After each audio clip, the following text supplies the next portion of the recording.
আল্লাহ গো আল্লাহ, না দেখলে বুঝতেই পারতাম না মানুষের যে এতগুলা রূপ হয়। মানে সামনে থেকে দেখলে তো মনে হয় মানুষের সাদা চামড়া, কালো চামড়া, সুন্দর চামড়া, ফর্সা চামড়া, শ্যামলা চামড়া, এগুলো মনে হয় দেখতে সুন্দর, চেহারা ফিটিং কাটিং ফিটিং ভালো। তারপরে হচ্ছে চেহারা ডাই সুন্দর অসুন্দর এগুলো বুঝি, কিন্তু মানুষের ভিতরেও যে আরো কত রূপ থাকে সেটা না দেখলে আসলে বুঝতামই না, একদম বুঝতেই পারতাম না যে মানুষের ভিতরে এত রূপ থাকে।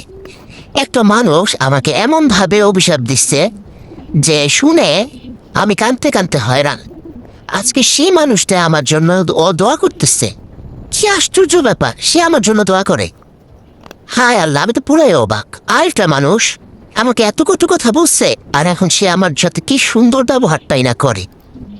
আবার একটা মানুষ আমার সামনে খুব সুন্দর করে কথা বলে, আমার সাথে আমার কেয়ার করে, আমাকে ভালো মন্দ জিজ্ঞেস করে, আমার সাথে কত ভালো। আর সেই মানুষটা কিছুক্ষণ পরে যায় আমার পিছনে আমার বদনাম গায়, আমাকে নিয়ে সমালোচনা করে। হায় রে আল্লাহ, মানুষের এত এত রূপ! আসলে আমি তো পুরাই অবাক। এত রূপ দেখা আমি একদম, মানে কি বলবো, মানুষের যে এত রূপ হইতে পারে আমার কল্পনার বাইরে ছিল। আমি তো ভাবতাম যে মানুষ যেমন তেমনই, মানে সে আমার সাথে খারাপ ব্যবহার করছে, সে খারাপ। সে আবার পরবর্তীতে এসে আমার সাথে ভালো ব্যবহার করে, এইটা তো মানে ভালো ভাই, ভালো ব্যবহার করার দরকার কি? তুই খারাপই থাক, আমার সাথে ভালো ব্যবহার দরকার নেই। আমার পিছিয়ে যে আবার যদি বদনাম করস, তুই আমাকে অভিশাপ দিবি, আবার এসে আমার জন্য দোয়া করস, এটা কি দরকার? দোয়ার দরকার নেই ভাই, তুই যেমন আসুস তেমনই থাক। যাজ্ঞা, মানুষের কথা কইয়া লাভ নাই। মানুষের লোকে বন্ধুত্ব করার চাইতে যে গাছের সাথে বন্ধুত্ব করা দরকার। আমি কিছুদিন আগে গাছের ডাল আগা ভাইঙা পালির মধ্যে বুনা রাখছিলাম। এই যে কি সুন্দর গাছ হয়েছে, নয়নতারা গাছের আদা কাইটা সুন্দর করে বালুর মধ্যে পুঁতা রাখছিলাম। সেই গাছটা এত সুন্দর হয়েছে বলার মতন, আবার ফুলও ধরছে এতটুক গাছের মধ্যে। এতক্ষণ যে সাদা ফুলটা দেখতেছিলেন, এটা হইল যে চায়না টগর। আর এই যে আমি কিছু মেহেন্দি কিনছিলাম, সে মেহেন্দিগুলো হচ্ছে ডাল রেখে দিচ্ছিলাম পানির মধ্যে চুবাইয়া, আর স্বামীর জন্য লাগাইতে পারি নাই। এখন এই ডালগুলোরে আমি বালির মধ্যে পুঁতা রাখতেছি, পানিতে রাখতে রাখতে যে কি সুন্দর পাতা আসছে। যে পাতাগুলা বাঁচবে না মরবে আমি জানি না, তবে জানি যে মেহেদির ডাল লাগাইলে গাছ হয়ে যায়। তাই আমি বালির মধ্যে ফ্রাই করতেছি, ডাইরেক্ট মাটিতে না দিয়ে। আসলে মাটির মধ্যে দিলে না হইতে চায় না, কিন্তু বালির মধ্যে দিলে সুন্দরভাবে গ্রোথ আসে আর সুন্দরভাবে শেকড়গুলা বাড়ে।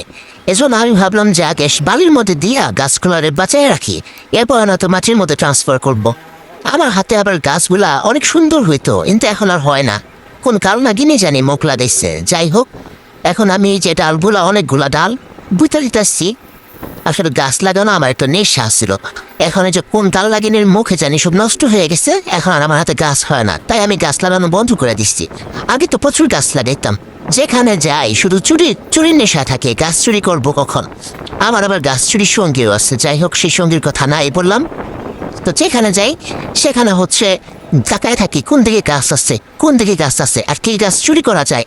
যাবে তো পারে না আমার রশি দেয় বাইন্দা লগে হাঁটায়, কিন্তু আমি গাছ দেখলে আবার পাগল হয়ে যাই।